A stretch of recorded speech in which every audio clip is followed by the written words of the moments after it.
So let me talk about the learning objective for today. So participants will learn to navigate and access database. I'll show you also how to enter data, retrieve data, and a few tips on how to design and create a basic access database. So let's get started with the first topic. Again, it's just an overview of Microsoft Access, and I'm gonna have you only for 1 hour. So what I intending to do first is just begin with the navigation of an Access database. Get you, or for those of you who are new to Access, so get you started with learning or knowing about the main objects you see on an Access database. So let's get to the navigate an Access database, right? And those of you who are just joining us now, once again, we're here for the overview of Microsoft Access. So once again, the first topic is about navigating a database. Now, the database we're going to use today, which I'm going to make available to you on the Transit University SharePoint site, it's a database that I developed for training purposes, of course. So, but I want you to make believe that this is a company that I own. So I have this company where I sell computer parts. Okay. So that's the product I'm going to sell. And the reason for this database is so I can keep track of sales. So every time that I sell one of my products, then there will be an entry on my database giving all the details of that particular sale. Who purchased it? What products did I sell? When did it take place?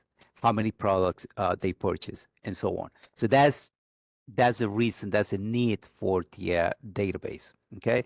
Of course, you may have your own needs for your own database, right? But what I want you to get out of this is number one, we created databases for the purpose of storing data that later on you can go and easily retrieve. Okay. At any time when you need to get the data, a report on the data, you can easily go and retrieve it as long as you create a well-developed database. So the uh, the objects, the four main objects you're always going to find on a database are tables, queries, forms, and reports. So on our training database, I'm going to be talking about tables first. Okay.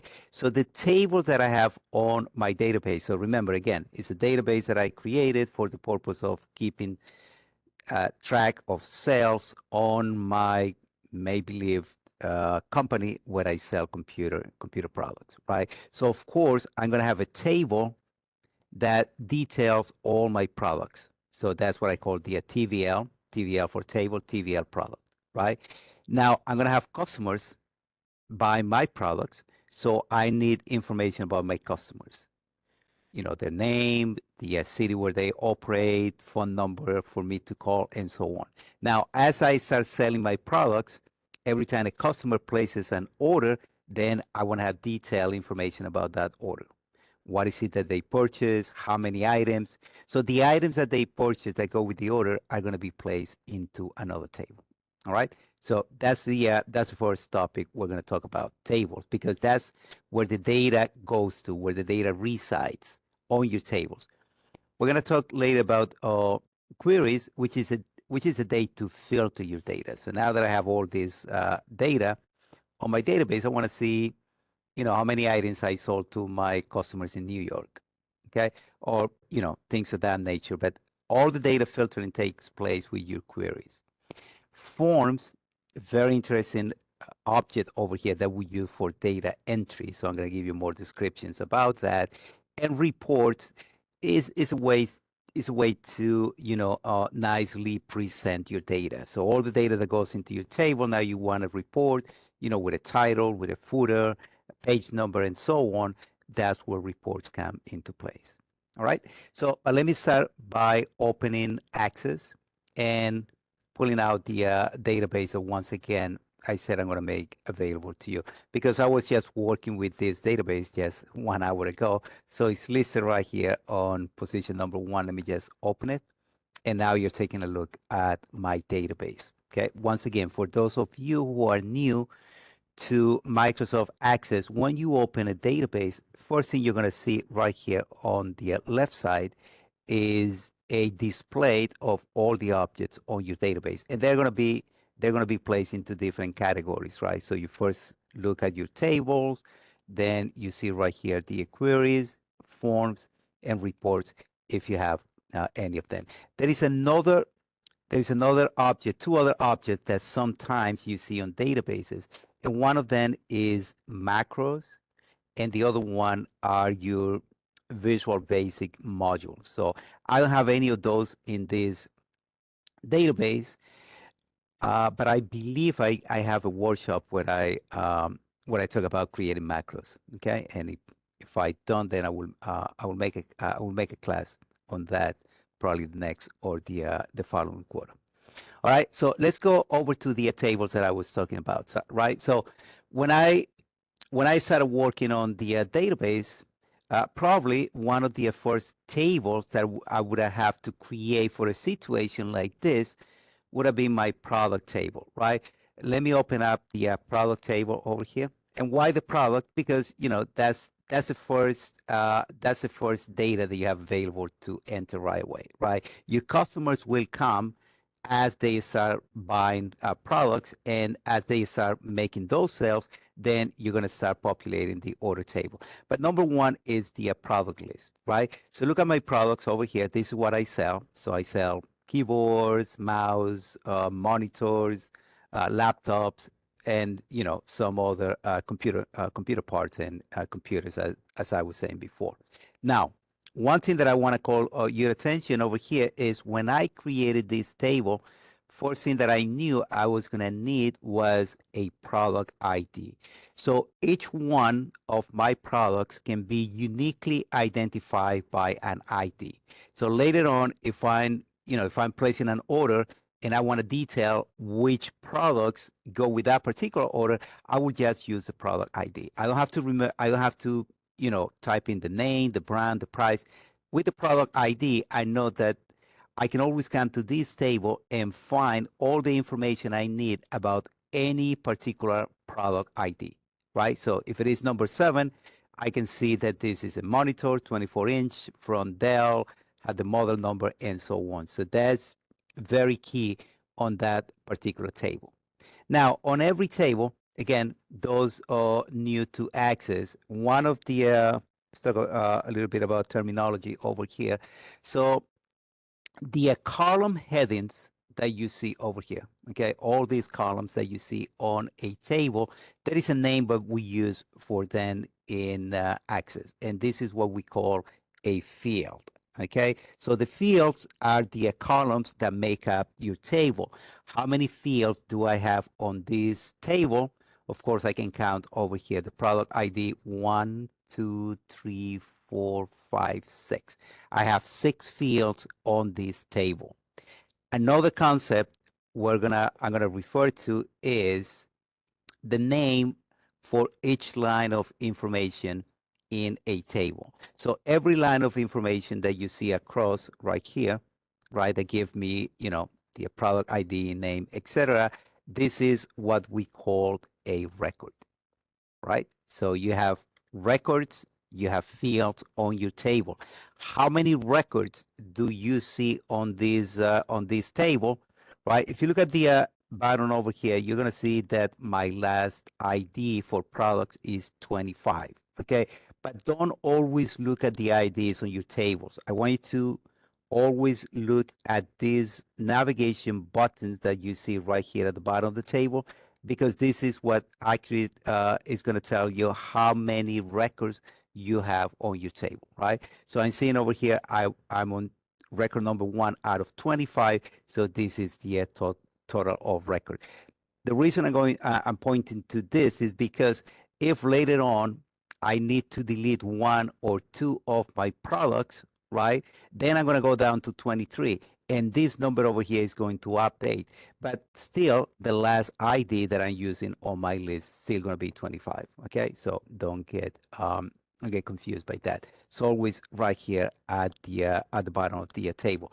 So that's my product table, right? Like I was saying, probably the first table that I will create.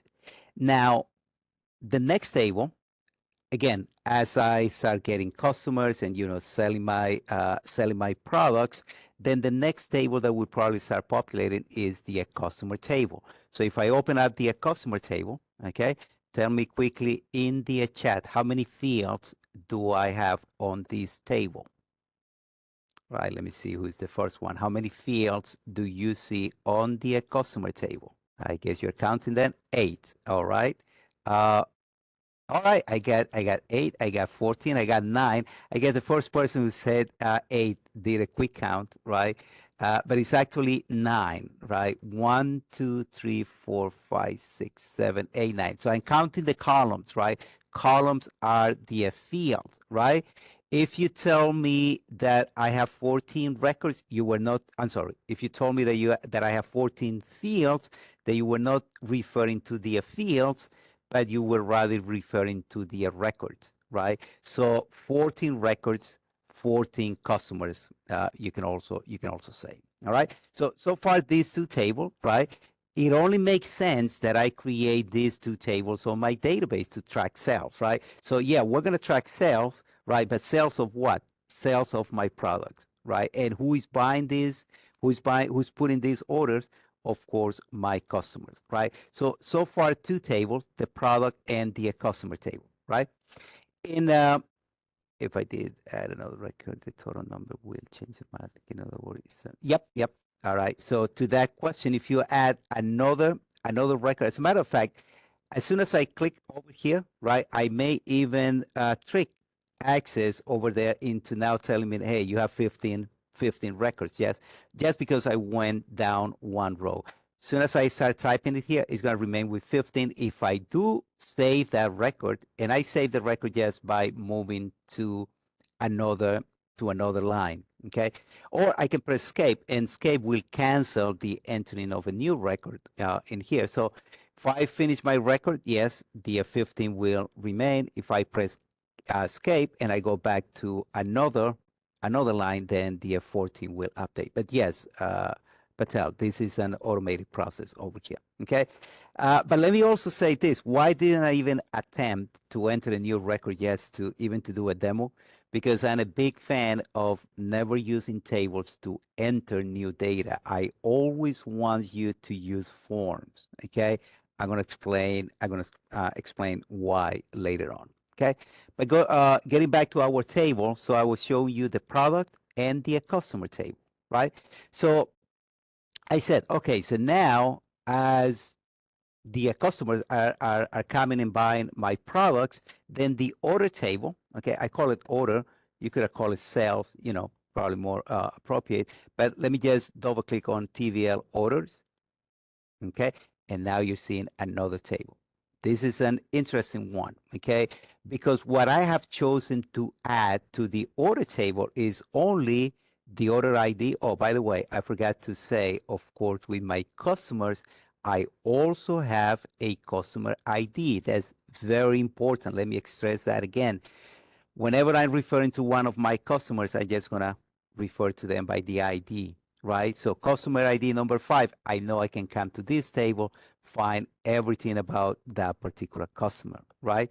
Similarly with the order table. So as I start creating my orders and look at the number of orders that I have already on my database, 1002, right? So that's a big number over here. But order ID number 1, right? This is what started the whole order process. That took place on January 1st of the year 2020. Yep, New Year's Eve. I was working and I got one sale that went to customer ID number 5. What I want you to see over here in this table is that when I created this table, I knew that I only wanted to have the customer ID associated with the order. So all the entries here is just the order ID, the date, and the customer ID. right?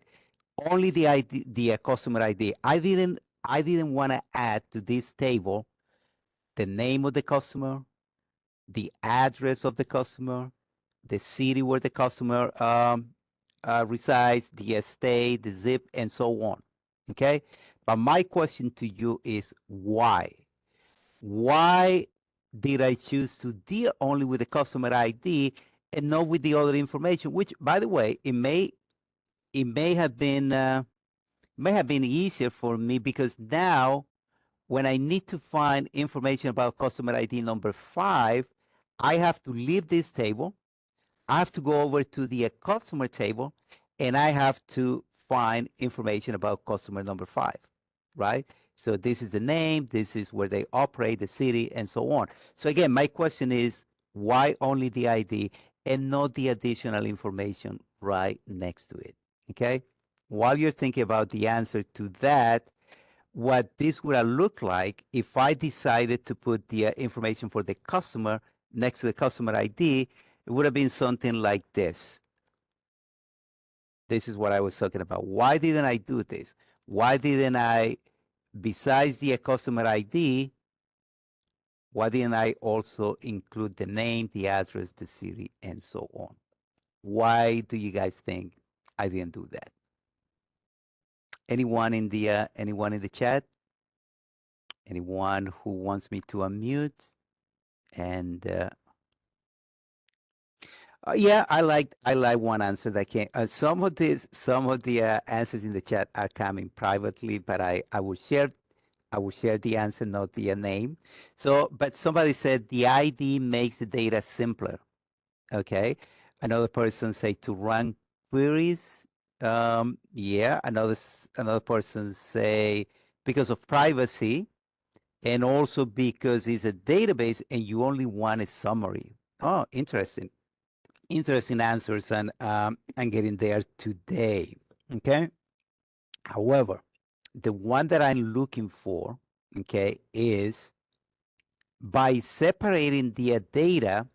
I got another one. You only wanted to know the order date information and who ordered. Yes, but by just putting the ID over here instead of doing it the way you're seeing on the screen right now, is you're basically going to avoid data duplication. Okay. Why do I mean by data duplication? Look at order ID number 1, right? Placed again by customer ID number 5 on January 1st of the year 2020. Guess what? Customer ID came back. I guess he was happy with the products, right? So he came back to me on January 8th, right? And then he put another order, right? So here is now order ID number 6 and order ID number 1s. They were placed by the same customer number 5. Now, if I had developed my table the way you're seeing it on the screen right now, right? That means adding the additional information. You notice that I would have to retype, okay, the name, the address, the city, state, and so on. And that's basically what we want to eliminate when you are creating a database.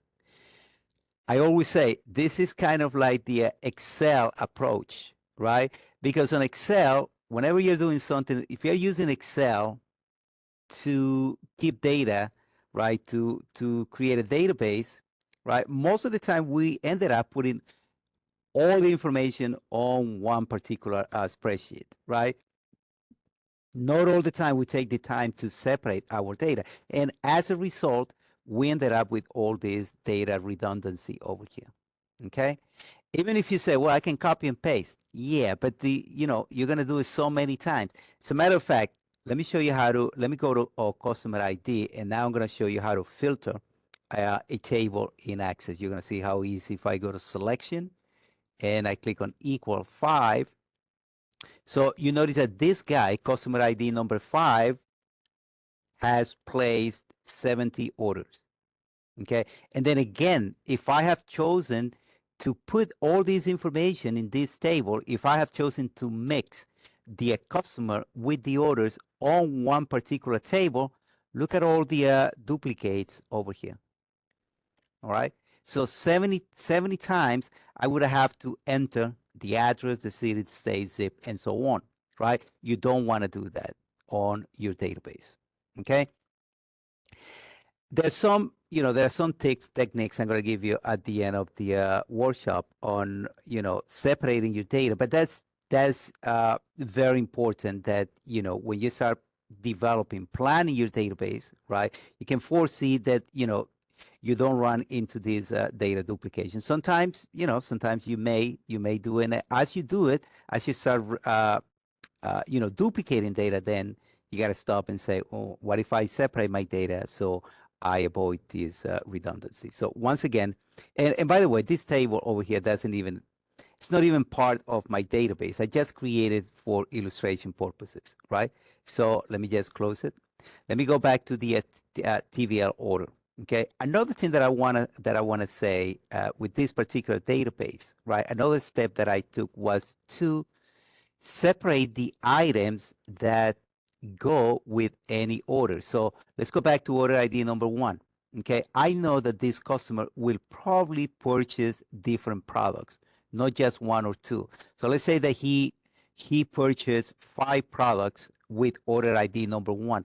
I didn't want all these products to be listed right here with this table.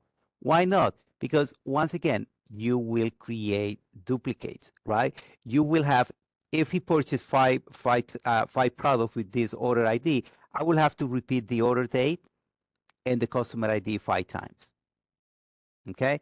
If you don't see it in your mind, if you don't visually see it, let me just show you what that table may look like if I was combining the order with the items, right? If you put it together on one table, then look at this. Actually, with order ID number 1, let me just see over here. The customer purchased 1, 2, 3, 4, 5, 6, 7, 8, 9, 10 items. Okay, so once again, if I have put these two together, the information about the products and the information about the order, then I would have to type 10 times the order date and the customer ID. Okay, even though now it's only 2 fields that I'm replicating, but why do I want to do that, right? So by separating the orders with the order items, see what I accomplish over here. Let me close this table and let me now show you the order item. Okay, on the order item, again, yes, I will have to type the order ID 10 times. Yes, I will have to do that, but I don't have to put the date. I don't have to enter the order date 10 times. I don't have to enter the customer ID 10 times, right? I just refer to the product they are selling. They purchase with that order, right? So what is the product, how many, and the price they pay. And look at what I also do with the product over here, right? Instead of me typing the name and the price and all that, no, I just refer to the product ID, right? And I know that I can link this over to the product, right? So when I'm looking for product ID number 3 and number 5, what are the name of those products? I can go to product and I can find that information. But if I don't split it, right? If I put the name of the product here, then I will have to type it as many times as I have a cell for that particular product. Okay, so like on order ID number 1, I'm selling product number 20, right? But then later on another let me just move another ID over here, right? I may be selling right there product number 20. So if I was to put the name and the price and everything in this table, then I will end up with duplicates. Okay, so actually my database, if I show you how the different tables and how they relate to each other, they're gonna look like this, right? So remember, on the order table, I refer to the order ID. I know I can find that information from the customer table. I also list the different items. I get that information from the order item. I also included the product ID so I can get the information from the product ID. Okay, so that's something that is you always gonna have to do, right, with your databases. You're gonna separate your data. Okay, so you make it more manageable, but more importantly, you don't have duplicates. All right. So, any questions so far? Let me take a look at the chat. All right, all good so far. So let me now go back to, and let me close this here. Okay, I'm gonna start showing you now a different object. Okay, so tables, again, probably the first object you're gonna create. You wanna make sure your data goes there and it's properly distributed in the different table, right? Now, when you start having the need to retrieve that data, okay, that's when you start creating queries. Okay, so think about queries as filtering your data. So let's take a look at the different queries that I have here. Let me open the first one. QRY items sold New York. Okay. I also want you to get into the habit and using names for your objects that describe the data that is going to come back once the user uses those objects, right? So just by looking at the names over here, when I open this query, I know I'm going to get a list of all those items, all these products, all these computer parts that I have sold to my customers in New York, right? Now, if I show you the customers table, again, look at the states that my customers are from, right? So I got customer from New York, New Jersey, Connecticut, and Pennsylvania. Now, just want to see which items went to customers in New York. Now, what is the items list? Again, order item, okay, have a list of every item, every computer part that has been sold, right? It doesn't matter on which order. It could have been sold on order ID number 1 or number 2 or number 3, but here is the product ID, right? Now, how many products have I sold so far? Look at that big number, 6,658, right? Now, out of this list, if I open the QRY items sold NY, I'm going to see only 2,691. Okay, so it's a list based on that table, on the order item table, but it has been filtered, so it now shows only the entries for the customer from New York, right? So you may even be wondering how were you able to sort or filter by NY? Well, the when the order items doesn't include information about the customer over here, right? And the answer to that is yes, it doesn't have customer information here, right? But it have the order ID. And if I go back to the orders, then the order ID let me track the customer ID, right? So one table leads to another. When you put all these tables together, as I did with this query, and by the way, let me show you, when I point to one of these tabs over here, if I do a click with the right, not the left, but the right button of the mouse, I get some options over here. And one of them is the so-called design view. When I go into design view, I can see how this query was built. Okay, so this query over here, as you can see over here, I'm pulling data not just from the order item, right? I do pick the quantity from the order item. I pick the price paid, right? But from the product, I pick the name of the product, right? From the customer, I pick the state. Okay, why the state? Because you can see over here, that's what I want to specify my filter. Okay, so this is what a query looks like in design view. And of course, we're gonna have a workshop on how to create queries. And by the way, we're gonna have in-person version of this access class, the basic level, where I go over these topics again. But you're gonna be in the classroom. You're gonna be able to do the exercise, a walk around. I help you, with the questions you may have. So it's on February. I look at the day. I think it's 20 something that we have the overview or the basic class of Microsoft Access, and I start showing you a little bit of how to build these objects. Okay, so once again, this is what a query looks like. And without you even knowing how to build queries, if you've never done, you could tell that what makes this query work over here is the fact that I put this condition under the state field, right? Of course, if I was to remove this condition from here, right, and run my query again, then I'm going to go back to those 6,658 records that I was showing you before. Okay. Likewise, if I go back to design view and see, I got customer from Connecticut. If I scroll down, I'll see the one from New York, New Jersey, and Pennsylvania. If I go back to design view and I change the query now, so instead of NY, I type NJ, and once again, I go back and run, now I have a different number. Okay, so you start getting the idea of what those queries are used for. Again, is a way that you have to retrieve specific data. Okay, gets even better. If I go back to design view, and now instead of putting either one of the estates over here, I'd rather put something, and this is what we call a parameter. So establish a parameter over here, what I type. And the parameters, by the way, you create them just by using the square brackets, okay? Not the curly bracket, by the squared one. And I can put something over here like enter state to search for, or, you know, whatever I want to add there.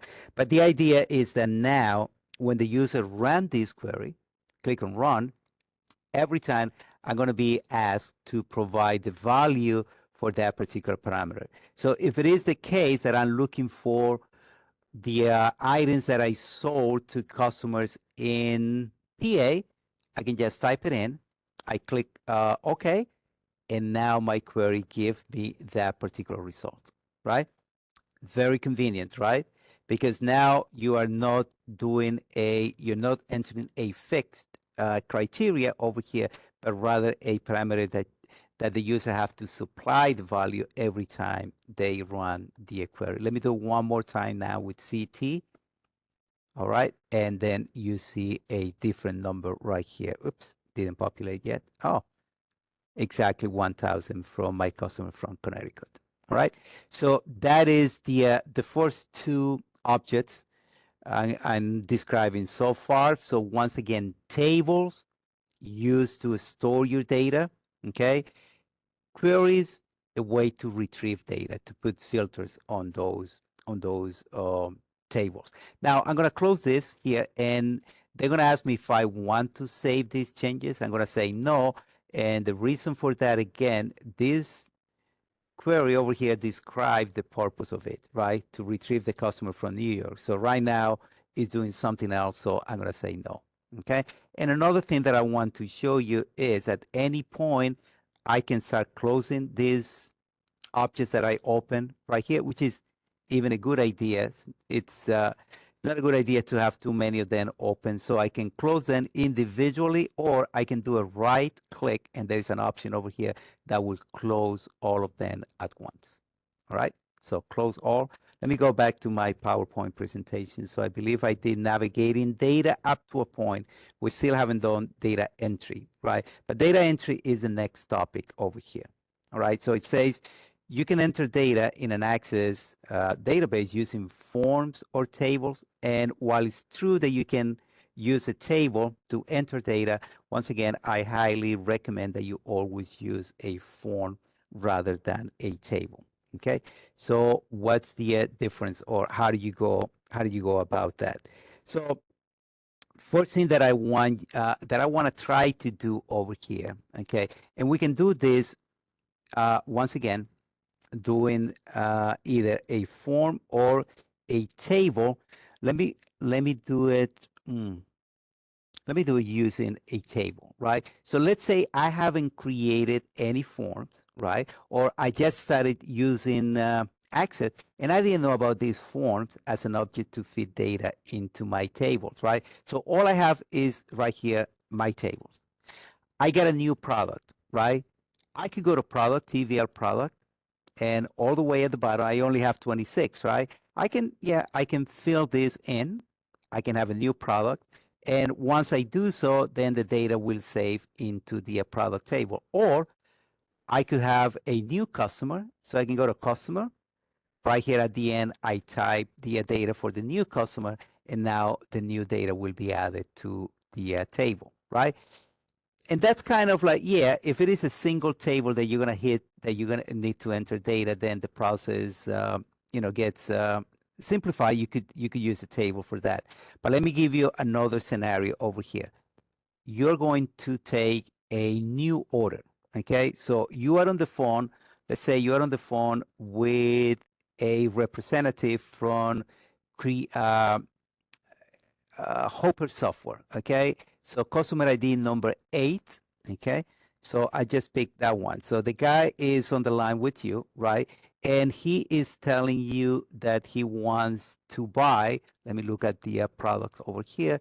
Let's say he wants to buy the 24-inch monitor from Dell that sell for $149.99. Okay, and he also wants to buy the 1 terabyte SSD drive from Samsung, and that is ID number 15, right? This one sells for $109.99. Okay, so but once again, let's say you didn't have any form to do this data entry, so you're gonna have to use your tables, right? So what you need to do is you need to go over to the order table, okay, because you want to create a new order, right? So let me open the order table, okay? So just right from here, remember this table have a lot of orders over here, right? So we are up to 1002, right? So now instead of scrolling down to get all the way to the next record, you can use the navigations over here, and this one over here will take you all the way to the end of your record set and will present you a new blank record that you can use to start putting your new order. Okay. By the way, the order IDs over here, I made it what's called an auto number. Okay. So even if you want your new order to be 1000 something, I couldn't type that number in here. As a matter of fact, I was trying to type it in, and you can see over here, it's going to go away, but let me try again. I'm going to point to right here where it says control cannot be edited, is bound to an auto number. Okay, so on a table where you have auto numbers, you won't be able to control the order ID. Okay, you can put the order date, right? So let me go there. And because this field is a date field, I get a calendar. I can click there and say, okay, I'm going to put an order today, February 7th. Okay, now here comes the customer ID, right? I gave you the name of the customer, right? The Hopper Software, right? But unless you go back to the customer table and notice that this is customer ID number 8, unless you know all your customers by ID, you're going to have to be going back and forth, right? So, but let's say you do that, you find out this guy is order ID number 8, so you type it there, okay? And now, once you are finished with this, notice that you're still on editing mode, right? You're on editing mode where you see this pencil in here. In order to save this record, you have to click down the next line, the next row, right? So now you see, and somebody had a question if this was updated automatically, and you see that yes. Now you see, well, I went down to the next one, 1004. If I go up one, you have 1003 entries. Okay. Now your new order ID, the one that you just created, 1003, you have to remember this number, right? Because now, remember, the customer wanted to buy the, what was that? The Dell monitor and the 1 terabyte SSD drive, right? So that information doesn't go on this table. It goes on the order item. So you have to navigate to the order item to make those two entries, right? To list the item. So let me go over to order item, okay? And again, I gotta come all the way down, and I don't care about this ID over here because I know this order number, but look at this, the order ID. I have to keep in my mind that I'm working with order ID 1003, okay? Also, I need to know the ID for my products. So I have to go back to products, And remember that one is ID number 7, the other is number 15. And the price is $149.99 and the other $109.99. So let me go back to order item and put that information in. So the first ID is 7, okay, and he wants to buy one, and he's gonna pay $149.99. The next one, see, I gotta add another record for the same order, 1003, and the product ID now is 15. Now, you notice that I have this drop down over here, okay? So that kind of like give me an extra help, because instead of me going back to the product table and picking number 15, I could have just clicked on the drop down and get me that that particular ID for that product, okay? But still, I have to type the quantity and I have to type in the price over here, okay? 109.99. So was I able to enter this order? The answer is yes, right? I was able to complete order ID 1003, right? But I have to go to two different tables because the data is contained in these two tables. Okay, so now let me show you how the same process could be done with a form. Okay, if I want, and I can close all of this. You know what? Yeah, let me close all of this. And let me just go straight to my forms. So one form that I created over here is one called FRM main menu. Let me open this one. Every time I develop a database, right, I want to provide my users, once I'm finished with all the objects over here, okay, ideally, this section should always be closed. And you should provide the users with different ways to navigate the objects that I just closed over here. Okay, so that's what I did with this main menu form. So this form is really not used, to do a data entry as such, but to let the users make selection from here. So the idea is that if the user is going to enter a new order, they can go here and click enter new order and look at this form over here.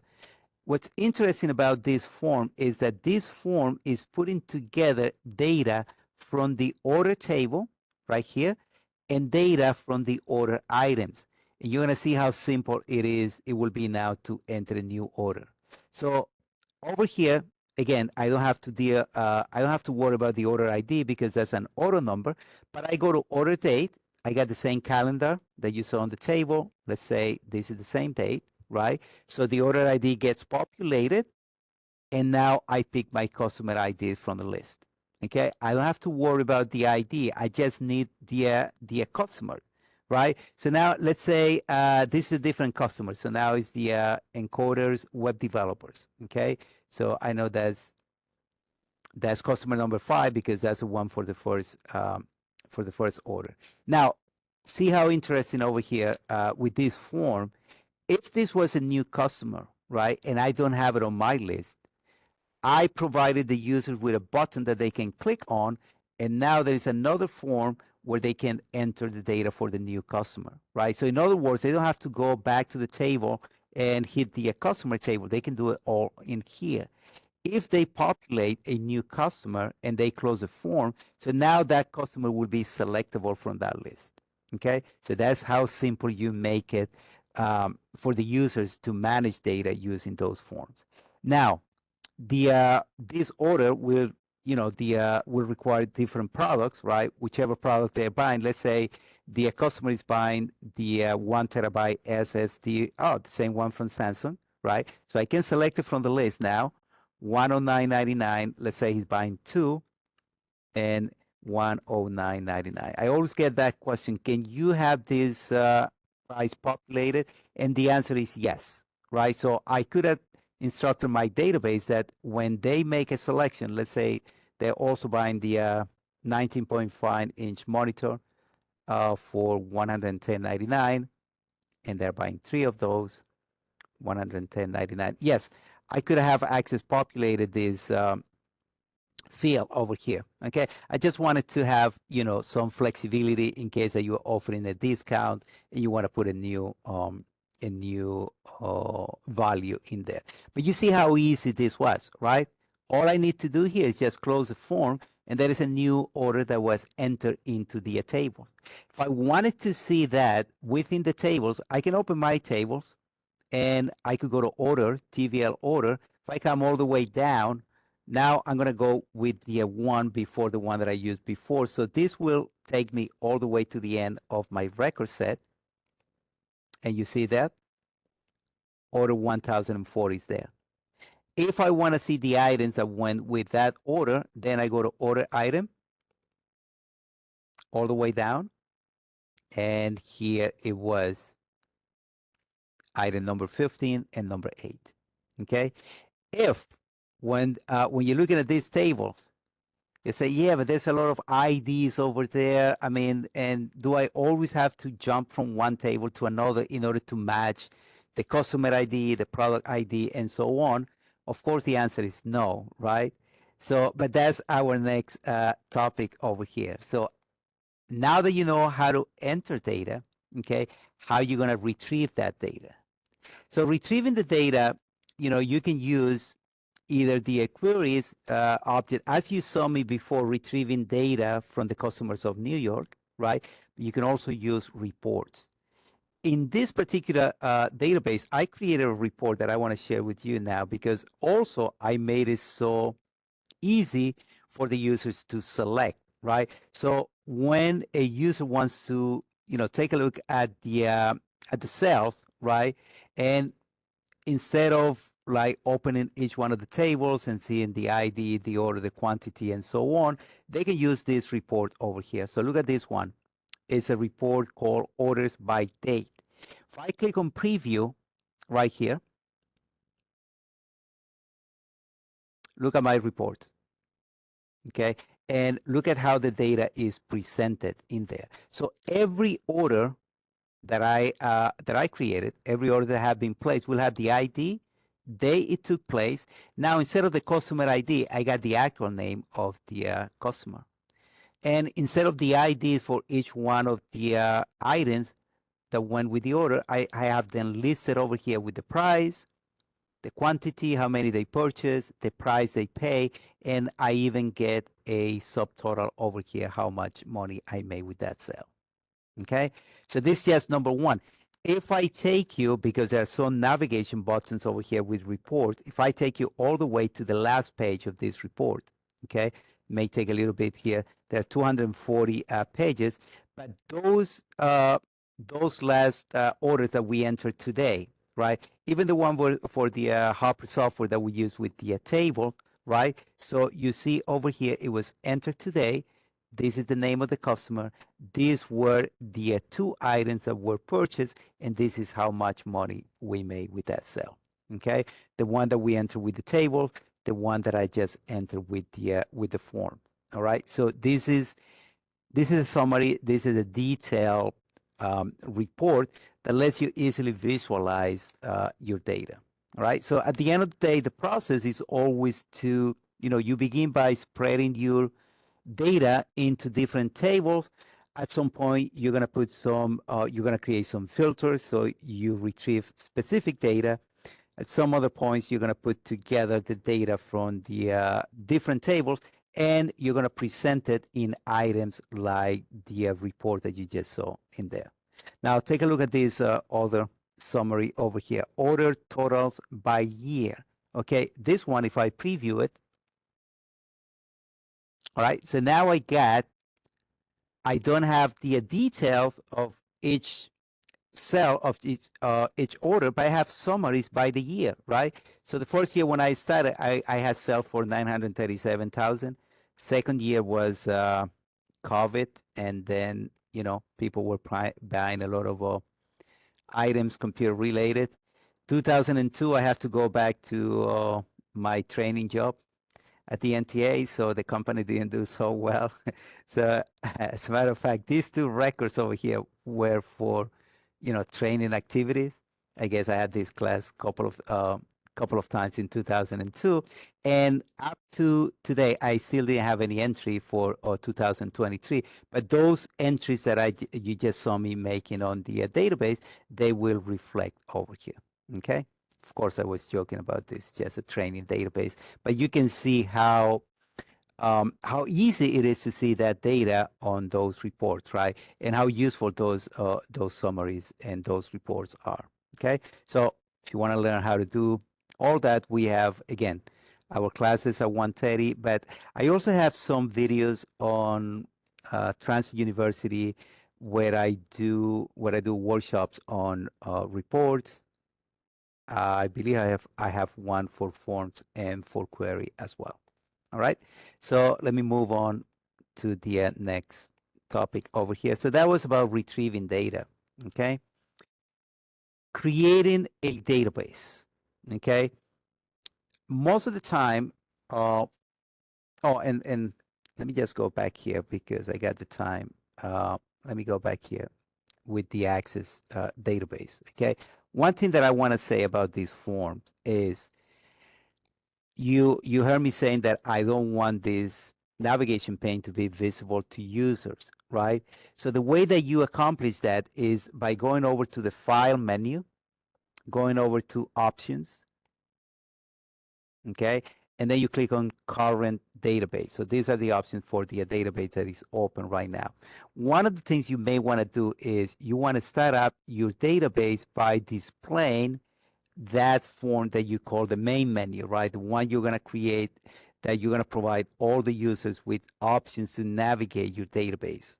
So again, in this case is the main menu. So just indicate that when this database open, this form is going to open up automatically. Another thing that you want to do here is you want to disable the navigation pane. So by unchecking this box over here and now clicking OK, with those two choices, now I'm going to show you what's going to happen when I open this database the next time. Of course, you have to close the database. You have to open it again so those changes take effect. But let me close, let me say OK here and close the database. All right, so now I'm going to go back to File. Again, my database is just listed here. I'm going to open it again. But now this is how the database opens, right? So you see the navigation pane over here is not available for the users. However, because you provided all these options for the users, they should be able to navigate your database without a problem, okay? Why do I hide this section over here? I don't want the users to go and start messing up with those objects that took me so long to create, okay? If this guaranteed that the user won't go there, not 100%, right? Anyone with some access knowledge will just hit one key on the keyboard. I'm not going to tell you which one, but that one will reveal this navigation pane again. Okay, is there a way to remove it for good and just have the users never go into that? Not really, but there are some other things that you can put in place. Like you can create different users, assign passwords, and then put them into different groups. So let's say the read-only group can only go and see the table, but won't be able to right-click and modify the design. Okay, so there are options over there. Again, this is just the overview, and just need to tell you about it. What I'm going to do here, I'm going to go back to File and Options, and I'm going to undo what I did to the database. So I'm not going to have any form displayed, and I'm going to bring back the navigation pane because this is how I'm going to share the database with you. Okay, so let me close it one more time and then open it again. And this is how you're going to download the database from SharePoint. So you can open this, you can look at the table and so on. All right, so now going back to what I was saying over here. The process of creating a database, what I could share with you, especially about this database, right?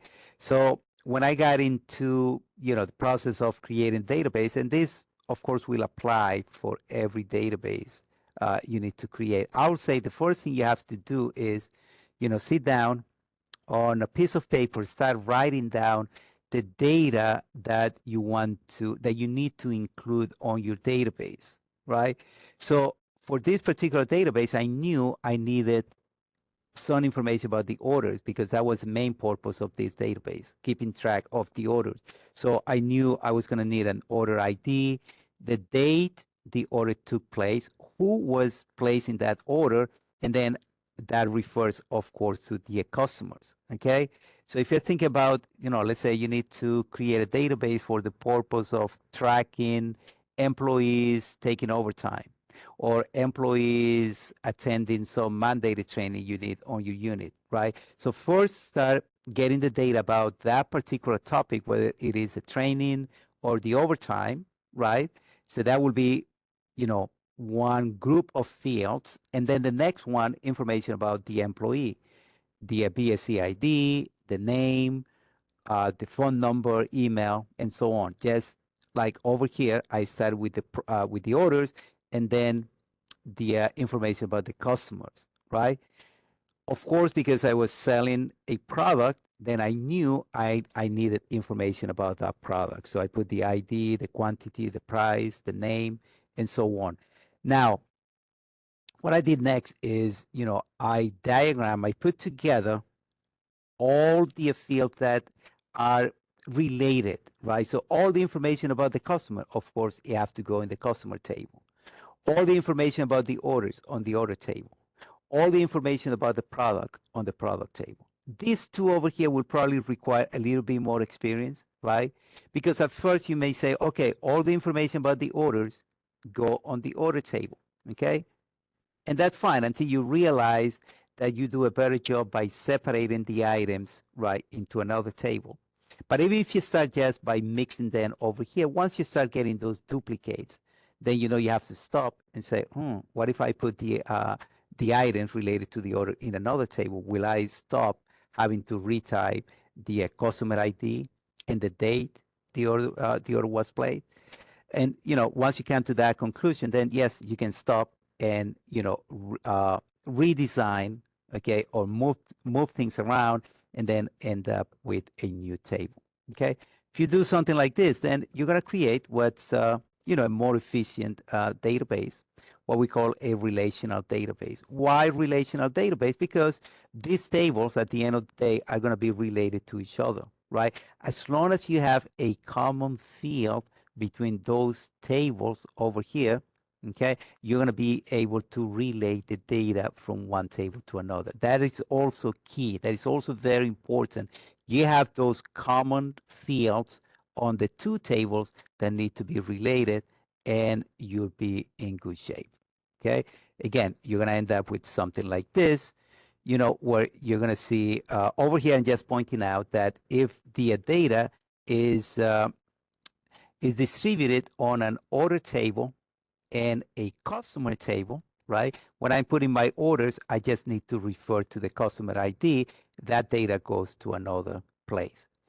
If I don't do this and I try to put everything together in one single place, at some point, of course, I'm gonna have to be repeating data, and that's what I say. I'm not going the right way. I got to stop there and then break it into two different pieces. So that's my take on getting you started with databases. Of course, we are going with my presentation. I want to say that I did another workshop, and I got the link over here. You can watch the video.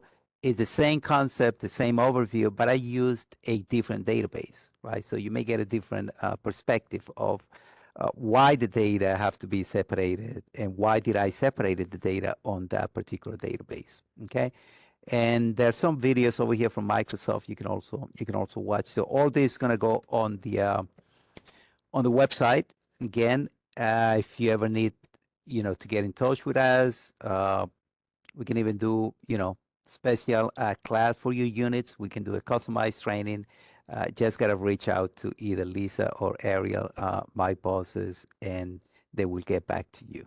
All right. Having said that, this is the feedback survey that I'm going to ask you to please, if you pull out your cell phone number and point to the QR code, and your feedback over there is very important to for us. again, I was saying I'll have a basic class in person. 130 Livingston is the only one that we put as a basic access basic class. Okay, so if you feel you still have the needs for those classes, please put that information in the feedback because the reason we only put one class is because there is a feeling that these basic classes are no longer needed because everybody is already acquainted with computers and you probably want more of the advanced classes, but if you feel that there is still a need for these basic classes, so please let us know in the survey link, which by the way, I'm going to open it here and I'm going to put this link as well on the chat so it will be easier for you to get it from the chat, and it's right there on the chat. If you click the link from the chat, there may be a prompt over here saying, "Hey, you're going over to an external site. Are you sure you want to go there?" It's safe to click and continue, okay? And then you'll be able to get our feedback. So that's really important for us. We appreciate it, and I guess it's time for me to let you go.